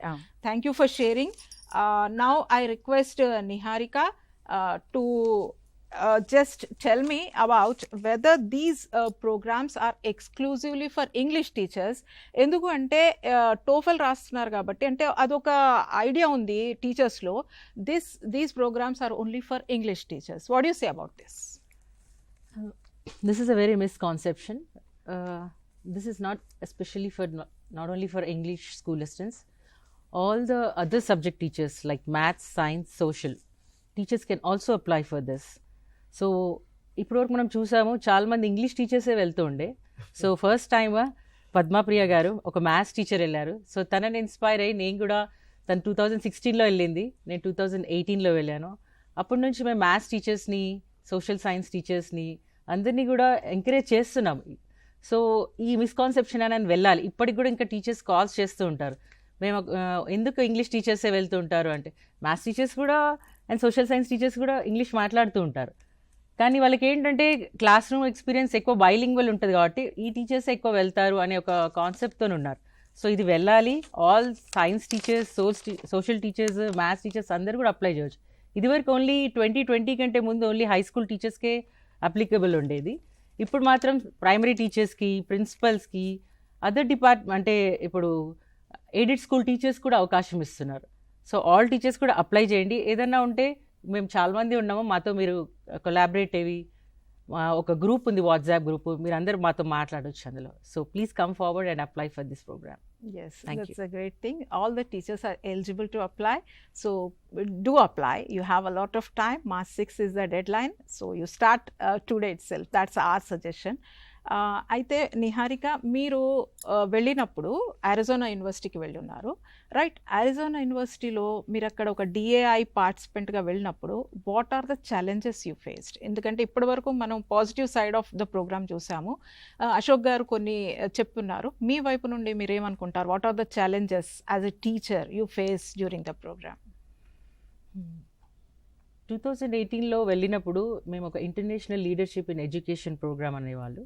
అక్కడ మేము 20 కంట్రీస్ టీచర్స్ వచ్చారు మాతో పాటు, డిఫరెంట్ అక్రాస్ వరల్డ్. సో మేము ఒక గ్రూప్ కొలాబరేటివ్ వర్క్ చేయాల్సి వచ్చేది. చాలా మటుకు TEAలో ఇండివిజువల్ రీసెర్చ్ చేయాలి, కానీ అక్కడ మేము ఒక 3 కంట్రీస్ ఉన్న టీచర్స్తోని, లైక్ నాతో పాటు ఈజిప్ట్ అండ్ కెన్యా నుంచి వచ్చిన టీచర్స్ ముగ్గురం కలిసి ఒక research programme on vocational education for girls and boys. So దాని మీద పర్టికులర్ వాళ్ళ కంట్రీలో ఎలా చేస్తారు గర్ల్స్ అండ్ బాయ్స్ని, ఎలా వొకేషనల్ ఎడ్యుకేషన్ మీద. సో నేను ఇక్కడ back in India girl education మీద, మెన్స్ట్రువల్ అవేర్నెస్ మీద నేను చాలా వర్క్ చేస్తుంటాను. అక్కడ వాళ్ళు వొకేషనల్ ఎడ్యుకేషన్, ఈ menstrual awareness, girl empowerment programmes, how వాళ్ళ గర్ల్స్తో ఎలా చేస్తారు. సో ఎక్కువ ఇందులో వొకేషనల్ ఎడ్యుకేషన్ గర్ల్స్లో ఎక్కువ పార్టిసిపేషన్ ఉంటుంది, బాయ్స్ ఎక్కువ రారు. కానీ ఆ కంట్రీస్లో బాయ్స్ కూడా ఎక్కువ పార్టిసిపేట్ అవుతూ ఉంటారు. ఇండియాలో వొకేషనల్ అనగానే ఓన్లీ గర్ల్స్కే పరిమితమై ఉంటుంది. కానీ అక్కడ నేను నేర్చుకుంది ఏంటంటే విత్ ఆ కంట్రీస్లో జెండర్ ఈక్విటీ ఉంటుంది కాబట్టి అందరు కలిసిమెలిసి చేస్తారు. ఆ 6 months మేము అక్కడ ఉన్నప్పుడు, ఆ 5.5 months ఎప్పుడైతే ఆ రీసెర్చ్ ప్రోగ్రామ్ చేస్తున్నప్పుడు వాళ్ళ కంట్రీస్ నుంచి చాలా నేర్చుకోవడం జరిగింది. అదే మన ఇండియాలో కూడా ఇంప్లిమెంట్ చేస్తే ఎంత బాగుంటుందని నేను 2018 వచ్చిన తర్వాత ఈ మెన్స్ట్రువల్ అవేర్నెస్ క్లాసెస్ గర్ల్స్తో పాటు బాయ్స్కి కూడా ఇవ్వడం స్టార్ట్ చేశాను. ఈ శానిటరీ నాప్కిన్స్ యూసేజ్ అండ్ వాళ్ళకి ఎలాంటి ఆపర్చునిటీస్ ఉంటాయి గర్ల్స్కి. ఎందుకంటే ఓన్లీ జెండర్ రోల్స్తోనే గర్ల్స్ ఇదే ప్రొఫెషన్లో ఉంటారు, అదర్ ప్రొఫెషన్స్కి వెళ్ళరాదు. You can also take other professions as well, like in డిఫెన్స్లో కానీ ఇప్పుడు మనం చూస్తుంటే ట్రైన్ డ్రైవర్స్ ఇప్పుడు అమ్మాయిలు వస్తున్నారు. సో మా గర్ల్స్లో ఈ వొకేషనల్ కోర్సెస్ చేయాలి అనేది ఒక కాన్సెప్ట్ తీసుకురావడం జరిగింది. అండ్ ఛాలెంజెస్ వచ్చినప్పుడు ఏమైందంటే అక్కడ మేమందరము ఒక అపార్ట్మెంట్లో ఉన్నప్పుడు మనం ఒక 4-5 కంట్రీస్ కలిసిమెలిసి ఉండి వాళ్ళ ఫుడ్ మనం షేర్ చేసుకోవాలి, మన ఫుడ్ వాళ్ళతో షేర్ చేయాలి. వాళ్ళ కల్చరల్ ఎక్స్చేంజ్ ప్రోగ్రామ్ కింద వాళ్ళ నడవడి, వాళ్ళ వేసే వస్త్రధారణ, లైక్ సో అక్కడ మాకు ఒక ప్రోగ్రామ్ జరిగినప్పుడు we have to interchange even clothing కానీ, వాళ్ళ యొక్క ఫుడ్ ఎక్స్చేంజ్ ప్రోగ్రామ్ కానీ, వాళ్ళ లాంగ్వేజ్ కూడా ఒక్కొక్కసారి నేర్చుకోవాల్సి వస్తుంది. సో ఆ క్రమంలో కొంచెం డిఫరెన్సెస్ వస్తూ ఉంటాయి, కానీ ఎక్కడైతే డిఫరెన్సెస్ వచ్చిన ఛాలెంజెస్ ఉంటాయి. సో వాళ్ళ నుంచి ఆ కల్చర్ నేర్చుకోవడము, మనం అడ్జస్ట్ అవ్వడము, మనం కూడా వాళ్ళలాగా ఉండడానికి ప్రయత్నం చేస్తూ ఉంటాము. వాళ్ళు మన ఇండియా సంస్కృతి నేర్చుకుంటూ ఉంటారు. వాళ్ళు నేను ఈ శారీలో వెళ్ళినప్పుడు మాత్రము నేను తీసుకెళ్ళిన అన్నీ కూడా వాళ్ళు కట్టడానికి ప్రయత్నం చేశారు. అది చాలా మంచిగా అనిపించింది ఆ ప్రోగ్రాంలో. వాళ్ళ వస్త్రధారాన్ని కూడా నేను కూడా ఇంప్లిమెంట్ చేయడం జరిగింది. అలానే వాళ్ళ క్లాస్ రూమ్లో వెళ్ళినప్పుడు మన ఇండియన్ కల్చర్ ప్రజెంట్ చేసినప్పుడు మన క్లాస్ రూమ్స్లో పిల్లలు ఎలా కూర్చుంటారు, వాళ్ళకి ఏసీ లేనిది వాళ్ళ క్లాస్ రూమ్స్ నడవు, ఆ రోజు హాలిడేనే. మన పిల్లలు విదౌట్ ఏసీ ఒక రోజంతా ఎండలో కూర్చోవడం, బయట ఈవెన్ వాళ్ళు క్లాస్ రూమ్స్ బయట కూడా ఉంటాయి మనకి. సో మన ఇండియన్ క్లాస్ రూమ్స్ నుంచి చాలా ఆశ్చర్యపోయారు వాళ్ళు. And when it comes to వాళ్ళ క్లాస్ రూమ్కి వెళ్ళినప్పుడు మ్యాథ్స్ చేయించేటప్పుడు మనము ఒక హ్యాండ్ పెన్ పెన్సిల్, వాళ్ళు ఏమైనా క్యాల్కులేటర్ యూజ్ చేస్తారు. Even simple additions, subtractions, multiplications కూడా వాళ్ళు అసలు పెన్సిల్ పేపర్ పెట్టారు. హ్యాండ్ మైండ్ కోఆర్డినేషన్ ఉండదు. అక్కడ చాలా ఆశ్చర్యపోయాను, సింపుల్ మ్యాథమెటిక్స్ కూడా. ఇంకోటి వేరే టీచర్స్కి వెళ్ళినప్పుడు ప్రతి వీక్ ఒక అసైన్మెంట్స్ ఉండే. ఆ అసైన్మెంట్స్ సబ్మిట్ చేసేటప్పుడు కూడా ఇండివిజువల్ కంటే కొలాబరేటివ్ ఉండేది. చాలా మేము డిస్కషన్స్ జరిగేటి. ఎంత ఏదంటే ఒక్కొక్కసారి మేము ఈవెన్ కాంట్రడిక్ట్ కూడా అయ్యేవాళ్ళం. కానీ మళ్ళీ ఒక ప్లాట్ఫామ్కి వచ్చి ఇది గ్లోబల్ క్లాస్ రూమ్, మనం అందరం ఒకే ధాటికి రావాలి, ఆ గ్లోబల్ క్లాస్ రూమ్కి తీసుకొస్తేనే ఇట్ వర్క్స్ అన్నట్టు మేము ప్రయత్నం చేసాం. సో మీరు ఇప్పుడు సీరియస్గా అప్లై చేసుకుందాం అనుకున్న ఆస్పిరెంట్స్కి ఏం సజెషన్ ఇస్తారు ఫైనల్గా? మీ క్లాస్ రూమ్లో చేసే ఏవైతే ప్రోగ్రామ్స్ ఉన్నాయో అవి మీ హార్ట్ఫుల్గా చేస్తున్నారా? ఓన్లీ జస్ట్ మేడం అన్నట్టు ఏఐ కాపీ చేయకుండా మీరు చేసే ప్రతి ఒక్క ఇంప్లిమెంటేషన్, క్లాస్ రూమ్ ఇంప్లిమెంటేషన్ కానీ, అవుట్ ఆఫ్ ద క్లాస్ కానీ, మీరు కమ్యూనిటీతో ఎలా కనెక్ట్ అయ్యి ఉంటున్నారు?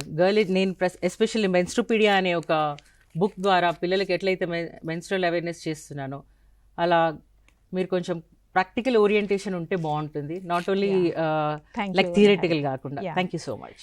Thank you Niharika. సో ఇప్పటి వరకు మనము Fulbright teaching excellence and achievement FTEA and FDAI గురించి వివరంగా తెలుసుకున్నాము. So many of the teachers from Telangana are interested to apply. మీరు అప్లై చేసేటప్పుడు మీకు ఏమన్నా ప్రాబ్లమ్స్ వస్తే, మీరేమన్నా ఇబ్బంది ఎదుర్కొంటే you can always contact us. So we wish you all the best. We wish to see more number from Telangana. Even though the number is decreased, every year we are representing from Telangana, and I wish the same in the coming years also. Thank you very much for joining us.